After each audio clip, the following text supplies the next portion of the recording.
Good afternoon, everybody, and excited to welcome today Bobby Clark. Bobby, how are you doing today? Oh, very well. Lossiemouth sun is shining at Lossiemouth, so can't complain. You and I met for the first time, I think it was 22 years ago in 1998, probably, and it was in the Baltimore Arena, and you were the head coach at Stanford at the time, and the legendary Graham Ramsey had brought you in for a guest session at our Maryland workshop. And I remember we randomly, met each other at lunch and we had a conversation over lunch. And that lunch lasted 2 hours and 20 minutes. And I remember it like yesterday. It was downstairs in the Baltimore Arena. I'm just this, kind of random Scottish guy that introduced himself to you. And we were 2 hours and 20 minutes in before any of us moved. And the thing that resonated with me, for one of many things, but your childhood team, Clyde, I was a Clydebank fan, you were a Clyde fan, and we grew up in the same city. And I distinctly remember your enthusiasm and your excitement for you sharing your younger years following Clyde. And the first thing I do remember is the Clyde Scottish Cup winning team in 55 and 58, I think it was. And that particular day in 98, you round off the starting 11 to me. And I'm going to put you to the test right now to see if you can name that starting 11 again, Bobby. 55 was Hewkins, Murphy, Haddock, Granville, Anderson, Lang, Divers, Robertson, Hill, Brown and Ring. And I'll give you the 58. That was McCulloch, it was Murphy and Haddock again. It would be Walters, Fidley and Clinton. It would be Herd, Georgie Herd that went down to Sunderland, Curry, Coyle, Robertson and Ring. So there was a few of them doubled in both, the Murphy and Haddock doubled and Robertson and Ring doubled. And, I think that was the four that doubled. So. And let me tell you, that's 65-ish years ago, and you did not pause one bit there. Right, so that was one of the things that sat me from that day when we had lunch together. Eric, I can't remember. You must have loved it. I can't remember what I did yesterday, but I can remember the Clyde team. So that must have been your place. I remember Sheffield in the old days, the dog track, and which part of Glasgow did you grow up in, Bobby? That was Sandy Hill, Shettleston. I went to East Bank Primary in Shettleston, so that was where I was born and brought up. And my mother's family all came from Shettleston. That was where they were. I think my dad's family for a little bit, although my dad was actually born just opposite, one of the red tenements there opposite Sheffield. That's where he was born. His dad was what do we call him, a train driver at Paul Madee there, Yeah. So that was where he was, and he'd played with, he did a trial, he played with Bridgeton Waverley and did a trial with Clyde. So that's how I really supported Clyde. My dad had a trial. He was. I remember Bridgeton Waverley. That's a few years ago. That name. I don't know if I've heard that in a long time. But certainly in your Clyde days, that must have been when you got the bug in the early days going into Sheffield. Was that? I mean, Albert Murphy played for Ireland, and Harry Haddock played. The fullbacks played for Scotland. Tommy Ring and Archie Robertson played for Scotland. I mean, you're talking about good players. Georgie Hare. I mean, it was Clyde had international players. If you go back then, it's hard to. My brother still has the season ticket. He still goes. He was a Rangers supporter though. Right. It's funny because he was a Rangers supporter initially, but I converted him. He was an older man. I converted him, and he became a Clyde supporter. And then when I was with Queen's Park, played with Queen's Park, he was a Queen's Park supporter for these 3 years. And then he would go to see Clyde or Aberdeen. Once I went to Aberdeen, if Aberdeen were playing around Glasgow, my brother would always be there. So he was good. And I think one of the things that also, stuck with me that day when we had lunch in '98 was your passion and probably your kind of pride of being a graduate at Jordan Hill College. Yes. I remember, we kind of went in that direction and just your excitement and probably one of your proudest accomplishments because it set you on your journey. You came from the world of academia with, the Craig Browns and the Andy Roxburghs and the Jim Singlers and, a lot came through that, Jordan Hill College, the PE school as it was known then. Yeah, no, that was the PE school. When I left school, I went to Glasgow University doing engineering for a year, and I was, the thing is, I was playing in the Scottish under-18, the under-18 amateur team, the under-18 professional team. I was in the Scottish amateur team. I was going everywhere with Queen's Park. I wasn't bright enough to do that. And it was Roy Small. Yeah. Do you remember Roy Small? I do remember Roy Small. He was Mr. Scotland Schoolboys. Well, yeah, and he was also he was also the Scottish professional under-18 team coach. Yeah. And we were in Holland, and he said to me, he said, How are you doing at university? I said, I'm struggling. I said, I'm training too much at football. I'm spending all my time trying to train the top deck of a bus coming home, you know. Yeah. And, trying to study. So anyway, he said, do you ever think of going to Jordan Hill? And I said, and then I started to talk. There was John Polachek, there was Peter Sweeney, were both, and I talked to them, and I began to think this is what I should maybe be doing, because it's about sport, you know. Yeah. And I didn't think so much about teaching at that time. I think I thought more just about it's sport, and I liked sport. I was quite good at most games. Anyway, long and short of it, I ended up applying to Jordan Hill, and of course the bomber was Craig's dad was the head of Jordan Hill at that time, and it was the best thing I ever did. You know, the 3-year teaching course that I did there, it was just perfect for me, and you know, I learned so many things. You know, you learn from a lot of good guys. I mean, Bill Dickinson, the Scottish rugby coach, they called him they didn't call him was it a director of rugby or something? They didn't call him a coach then, but he was one of our lecturers. Roy, of course, football was the Scottish under-18 pro coach, so we had him, and with another lad, Eddie Still. I thought he was terrific. He was the table tennis player. He was had been a Scottish champion table tennis player. He began what he called the discovery method. Right. I don't know if he invented it or but he taught through that. Yeah. Where instead of, because everything had been direct coaching, this is what you do, you follow, you know, you go on. And Eddie was great, because Eddie talked about, you know, putting folk in positions and seeing how they got on, and then asking questions. Yeah. Yeah. So your coaching all became asking questions. Yeah. And I used that so much, you know, even, you know, when I would come in at half time, and instead of saying, you know, this is what we've got to do, I would say, where have we been struggling a little bit, you know? Yeah. And I'll tell you, the guys always could answer. 9 times out of 10, they'd always tell you, this is what we're not doing well. Yeah. And then I would say, well, how do you fix that? Yeah. And someone would always tell you exactly how to fix it. Yeah. And I said, well, why the hell are you not doing it? Yeah. You know? Yeah. And I know it's not easy. But so you didn't fix it. You let them fix it.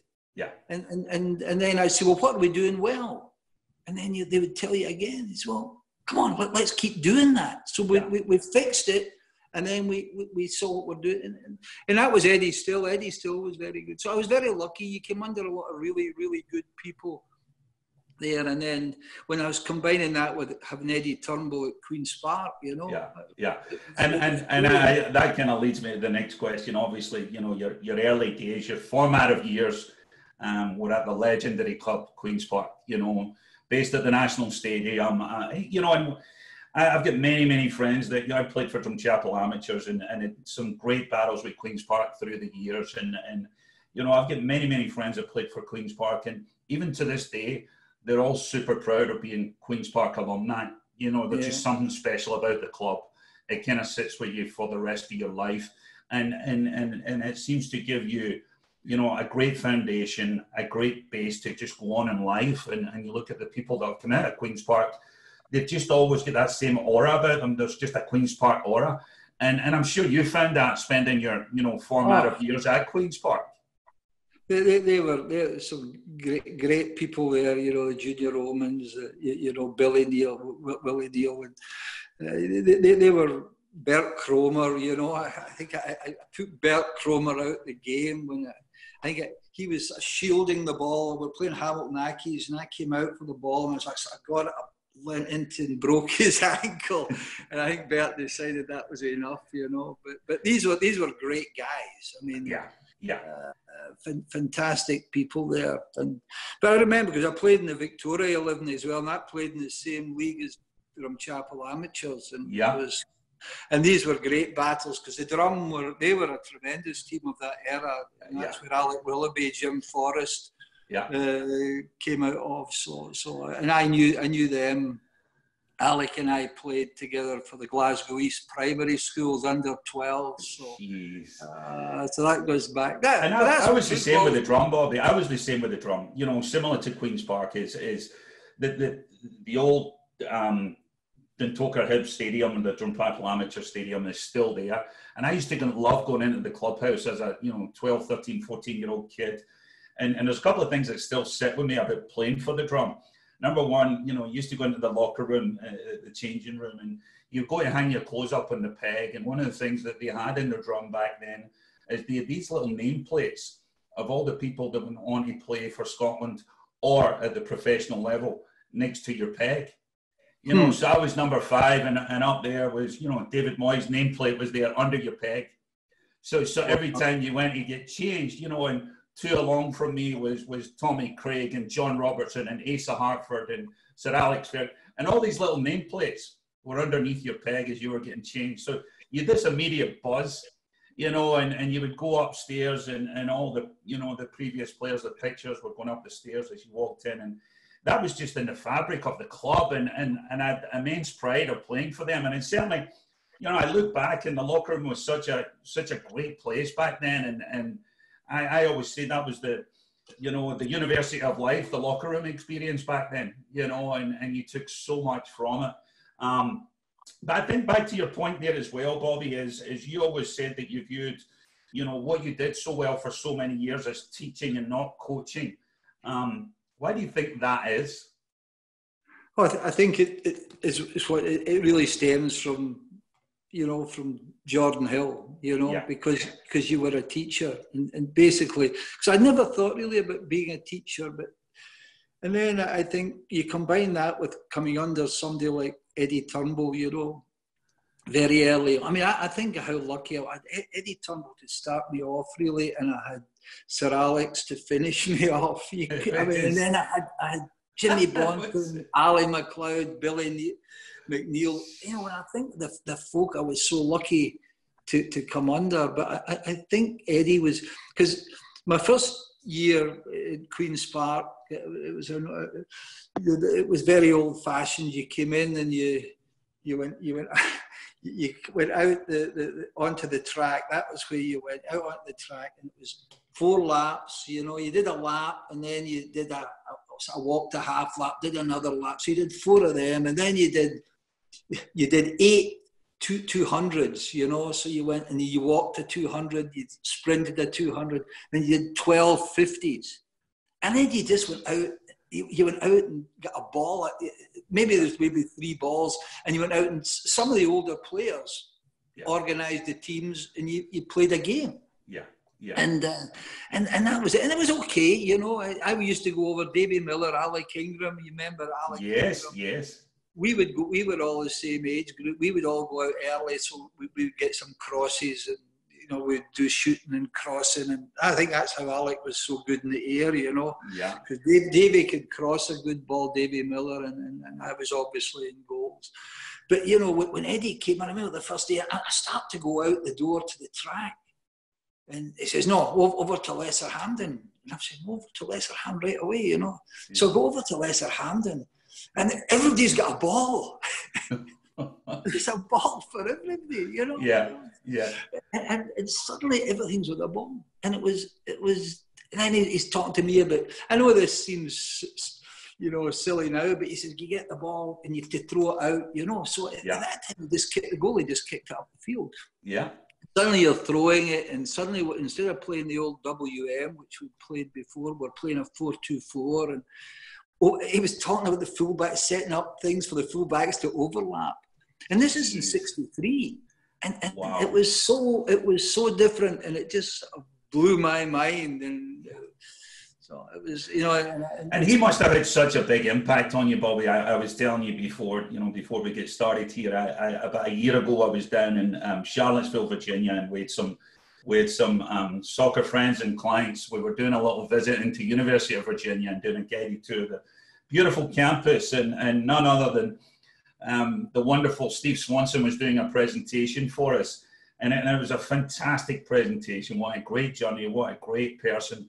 And it was the first time, you know, in 23 years of living here in the US, I'd watched the presentation and somebody had mentioned the name Eddie Turnbull. You know, and it kind of caught me by surprise.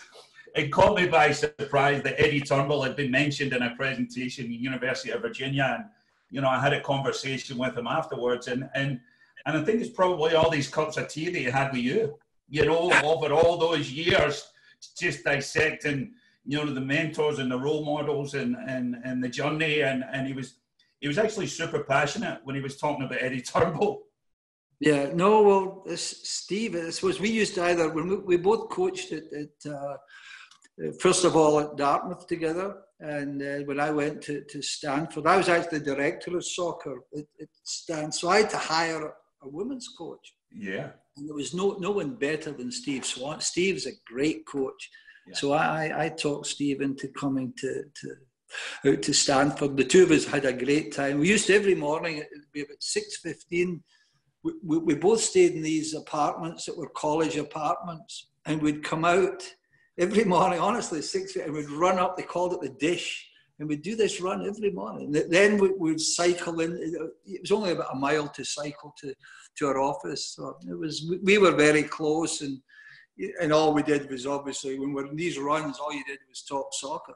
You know? But it's funny you mentioned that, and I'm going to digress here quickly, but the fitness piece, and not told you this one, but this was, you know, I was having a conversation with a boy called Michael Della Russo, who was the assistant coach at University of Maryland, who used to play at Maryland. And he, you know, we were talking about yourself, and he said, you know, he says, we go to the Final Four, I think it was in 2013. And at that time, you must have been in your mid to late 60s, maybe.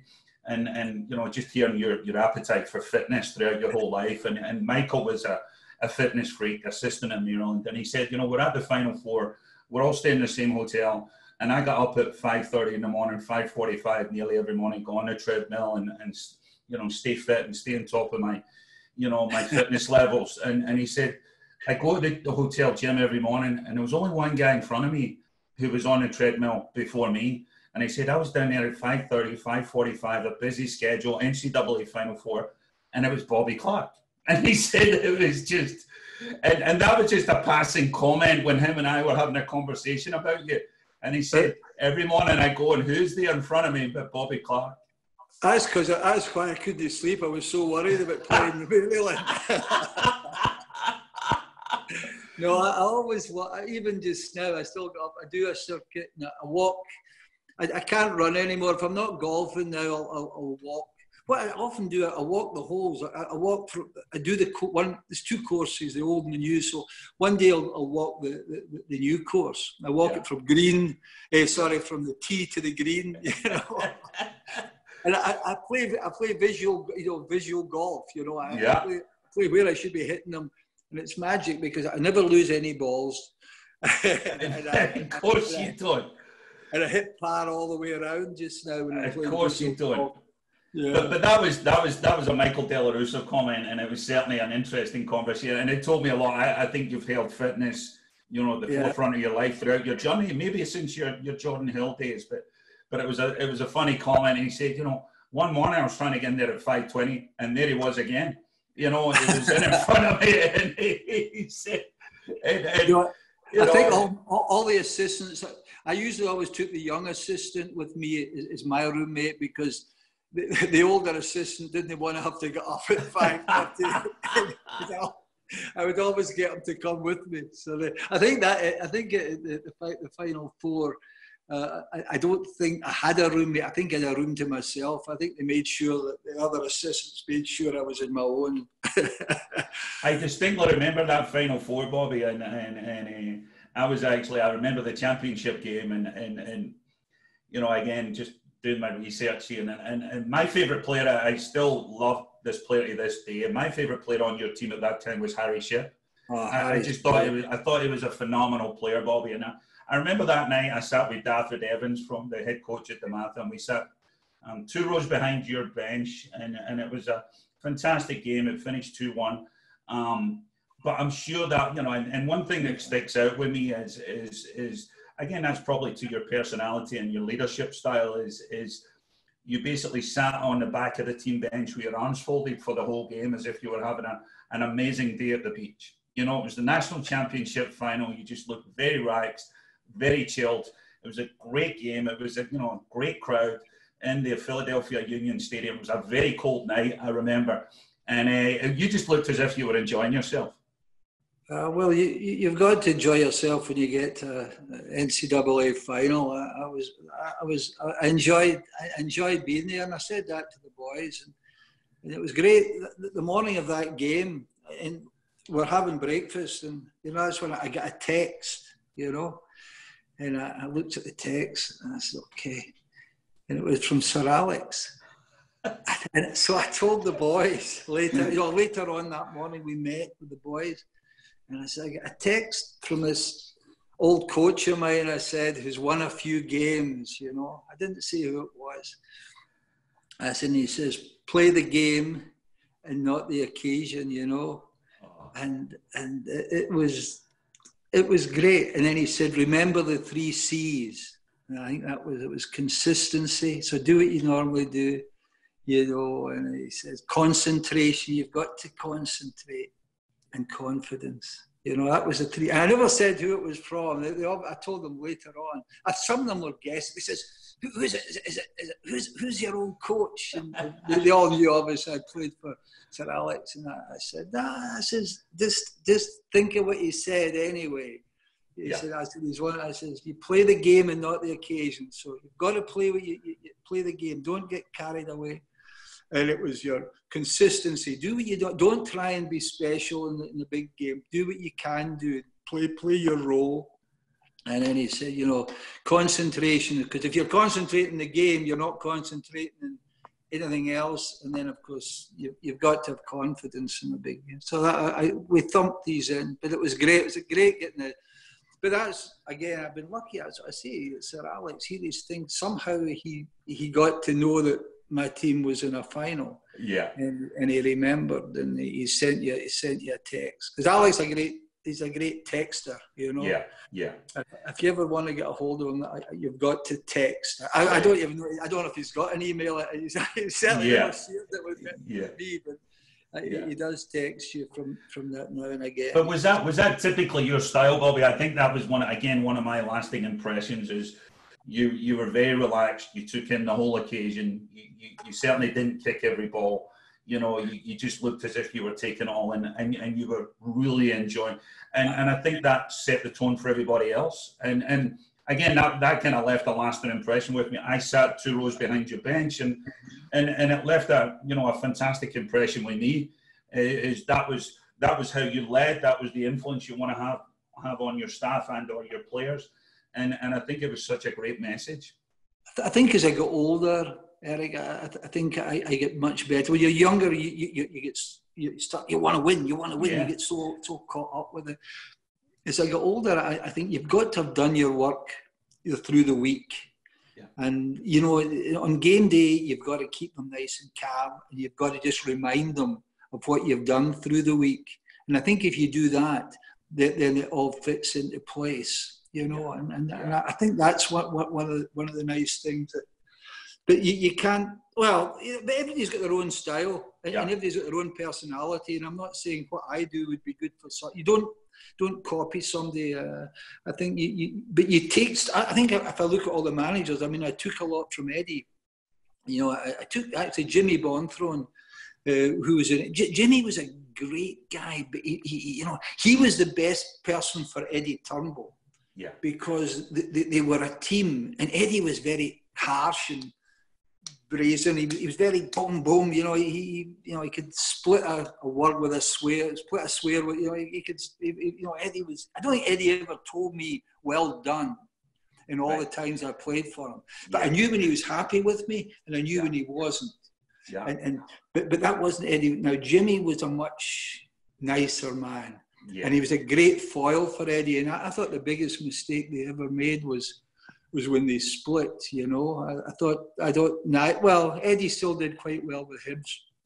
But I think if he'd somehow been able to take Jimmy with him, he would have been fantastic, you know. Because that team, we had a great team, and we lost the league in the last game of the season, 71. Yeah. And they were great that year. That was a fabulous team. That would be the team that would have gone. We had the shutouts, and you know, it was just a very, you know, Martin Buchan. When I think of, you know, yeah, what a player! And he and Tommy McMillan, great. And then you had Stevie Murray, who's a tremendous midfield player. And then you had wee Joe up front, Arthur Graham on one side, Jim Forrest on the other side. You know, it was just that was one of my funnest teams. But again, it was a good combination. And then Jimmy just was too nice, I thought, you know. But was a good soccer man, very good. Now, of course, we got Ali, you know. He's another style. But see, when you say some of those names, Bobby, you know, is that's names that are, you know, nowadays those would be world stars. You know, when you look at Martin Buck, Arthur Graham, you know, what a career he had at Leeds, finished up at Man United. What talent Arthur Graham was. Joe Harper, you know, those nowadays would be English Premier League superstars. And you know, you think those guys were on your team? No, that was a mistake. Aberdeen were right beside. I mean, the stadium burned down actually that year when we were really top. We led the league. We beat Celtic 1-0 at Parkhead. And we led the lead right through to the last game of the season, and you know, it was just that was a really disappointment for me. That was one of the biggest disappointments that year. But I think the stadium being burned down, and then the win, Pittodrie just dried out, and we couldn't win at home. We kept drawing with Motherwell, teams we should have beaten at that year. It just eventually fell away. But I'm assuming you were still training in the old car park back then. I remember the old gravel car park. Were you still training there at that time? Well, sometimes, yeah, we did. We trained a lot there. Trained a lot there with Sir Alex as well. They would go out, especially on a Friday. They just go out there and have a wee five-a-side. I would usually stay in behind the goals and do goalkeeping work, but the team would go out there. But no, but it's funny when I think of the good teams, because the good players, as you said, the Martin Buchans. But you know, the big thing with Aberdeen, when they had that good team in '71, they sold Martin. Yeah. This is all within a year. Who was, I thought, the smartest defender in Scotland. Yeah. Then they sold Stevie Murray, who was one of my favourite all-time players. Yeah. And then they sold Joe Harper, all within the 1 year. Yeah. And that was, you can't do that, you know. I know they bought Drew Jarvie, but they should have bought Drew Jarvie and not sold them, you know. Yeah. And again, Drew Jarvie. But it's just you were moving on to there. It's Ali McLeod. You know, what a character, what a personality. And I was 10 years old in the '78 World Cup, and I still remember the whole experience. You know, the song, the play. I could literally name the starting, you know, the main 11 right now. When I think of the players that went to that World Cup and the talent that was there at that time was just, you know, amazing. And that must have been a phenomenal experience for you, being within that group. You look at the quality, but also Ali McLeod, and I'm sure you learned so much from that experience. Well, Ali was a great, you know, he was an enthusiast. He inspired. He got Aberdeen. He completely took over Aberdeen, you know. And Aberdeen believing. You know, I remember we won the League Cup. We beat Celtic in the final of the League Cup in '76. And Ali, somebody says, "Oh, what's next, Ali?" He says, "Well, we're the only team that can now win the treble." That was his first comment, you know. Yeah. But that was Ali was, but he was different. I mean, the hardest thing I found, because I judged everyone at that time against Eddie Turnbull's mind. Yeah. And Ali and Eddie were so far apart, you know, because Eddie was always thinking of the game and tactics. I mean, Ali's training was we'd go out and we'd play. We always would play a lot of like 7-a-sides. The first team squad would be 7-a-sides. Yeah. And Ali always played, you know. And Ali always, his team, how he played these games where, you know, it would be 2-touch, 1-touch, pass and follow your pass. You can't pass backwards, or you can't pass forward. He had all these different games that he would shout them out, you know. And then his team would be losing by 4 goals. Yeah. And he would suddenly shout, you know, next goal is worth 5. And if that was the other team was going to score, he'd shout, shoot the opposite way. Yeah. And everything. Yeah. And Ali, if you think about it, but he did get us playing very, very well. He loved this game when you pass and follow your pass, and it really promoted third man running. Yeah. And I remember that time we did win that. We won the cup, and we beat Rangers at Hampden in the semi-final 5-1, and we were fantastic that day. It was as good a display of a team all moving and flowing, and you had Jockey Scott, you had Dom Sullivan, Arthur of course was there. You know, I played for Dom Sullivan. Dom was my manager at East Stirling. And he talked very, very fondly of his time at Aberdeen. And that was probably, you know, he played at Celtic, but certainly you could tell his favourite part of his career was at Aberdeen. And he was probably a young player at Aberdeen then. Yeah, Aberdeen, because they signed him from the Bully Wee. Yeah, Clyde, where we get good players from Clyde, because we also get Stevie Archibald.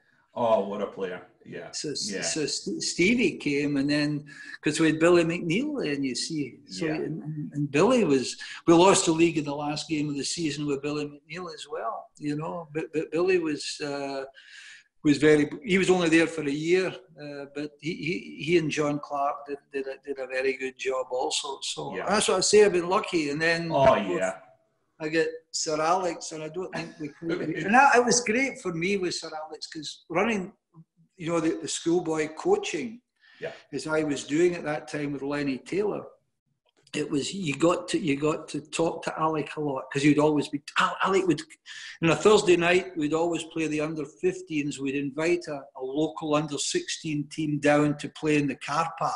Could you imagine playing games in the car jeez. And I remember that car park, wasn't it the biggest, and it was gravel. It was gravel, and there was these railings round it, and there was 2 wee sort of asbestos dugouts. And we would sit in one asbestos dugout, and there'd usually be Lenny, and there would be Sir Alex would sit and watch the first half, and I would be there. And then Teddy Scott, our old trainer, fantastic guy. He gave us all. You know, you talk about somebody that gives you good standards. Yeah. You know, Teddy Scott was the man that gave you standards, and he gave. I think Alec. If you asked Alec, maybe I shouldn't say this, but I'm sure Alec learned a lot from Teddy. An absolute pleasure, and thank you so much again, Bobby. Thanks, Eric. Really, really enjoyed it. A lot of fun. Thank you.